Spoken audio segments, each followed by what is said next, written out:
ఇక జడ్జీలకి సంబంధించి కూడా విచిత్రమైందంటే, మన ఇష్టం వచ్చినట్టు నిర్ణయాలు తీసుకునే అధికారం మనకుందన్నప్పుడు ఏమైనా చేయొచ్చు. ఇప్పుడు ఒక జడ్జి గారు రిటైర్ అయిపోయారు. ఆయన ప్లేస్‌లో కొత్తోళ్ళని రిక్రూట్ చేసుకోవడానికి అవకాశం ఇచ్చారు గదా! కొలీజియానికి ఇచ్చిందేంటది? అదే గదా!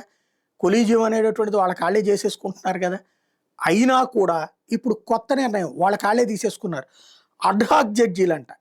ఎవరంటే రిటైర్ అయిన వాళ్ళకి అపరిష్కృత క్రిమినల్ కేసుల సత్వర విచారణ కోసం మాజీ న్యాయమూర్తులను తాత్కాలిక జడ్జీలుగా నియమించేందుకు 2021లో వెలువరించిన తీర్పులోని కొన్ని అంశాలు సుప్రీంకోర్టు తాజాగా సవరించింది. తాత్కాలిక జడ్జీలు ఏకసభ్య ద్విసభ్య ధర్మాసనాలకు నేతృత్వం వహించవచ్చని CJ justice Suryakant, justice Joymalya Bagchi, justice Vipul M పంచోలీలతో కూడిన త్రిసభ్య ధర్మాసనం గురువారం పేర్కొంది.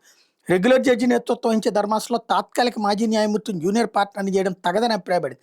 రెగ్యులర్ జడ్జీలతో ధర్మాసనాన్ని ఏర్పాటు చేయాలా, ఒకళ్ళు లేదా ఇద్దరు తాత్కాలిక జడ్జీలతో ధర్మాసనం ఏర్పాటు చేయాలన్నది అక్కడున్న పరిస్థితుల అవసరాలకు అనుగుణంగా హైకోర్టు ప్రధాన న్యాయమూర్తి నిర్ణయం తీసుకోవచ్చని చెప్పింది.